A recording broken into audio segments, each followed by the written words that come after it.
سلامات، تحيات الطيبة لكل اللي عم بشوفونا هلا. درع البلد وحوران ترتدي ثياب الحداد. الحداد عن العشرات من شبابها وصباياها. الحداد على أطفال صغار حاول أهلهم أن ينجوا بهم، أن يمنحوهم الخلاص من هذه الكارثة التي يعيشونها. باعوا كل ما يملكون، شباب صغار. طلعت على القائمة للأسف الشديد معظمهم مواليد 95 و2000 وأقل من 2000.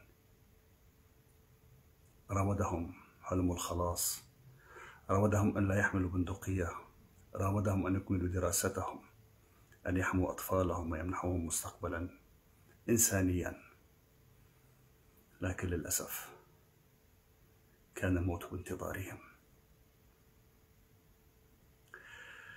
للأسف الشديد حاولوا أن يهربوا من مكابس الكبتاغون ومن حصار الميليشيات الطائفية ومن تغول الأجهزة الأمنية ومن سفالة بعض ذوي القربى.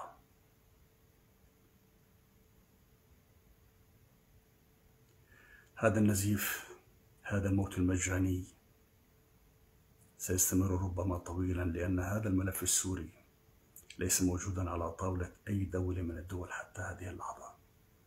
هو ملف مكمل لأي ملف آخر في المنطقة وليس مركزيا على الإطلاق. أرجو أن يكون هناك بعض الناجين، أرجو أن تكون الفاجعة أقل. الله يرحم كل اللي ماتوا. العزاء الكبير والصادق لأهلهم وذويهم، الله يصبرهم ويجبر عليهم. محنتهم كبيرة، مصابهم كبير،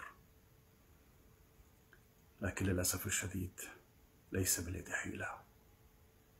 يا حيف على هذا الموت المجاني، يا حيف على هالشباب اللي مثل الورد عم نفقدهم يوم ورا يوم وما في أفق أبدا على الإطلاق.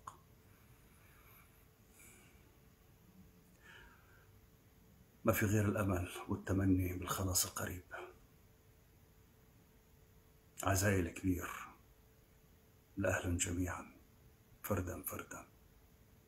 قلوبنا معكم، ضميرنا معكم، ومنضيف عجزنا لعجزكم. الله يجبر عليكم. يا حيف بس.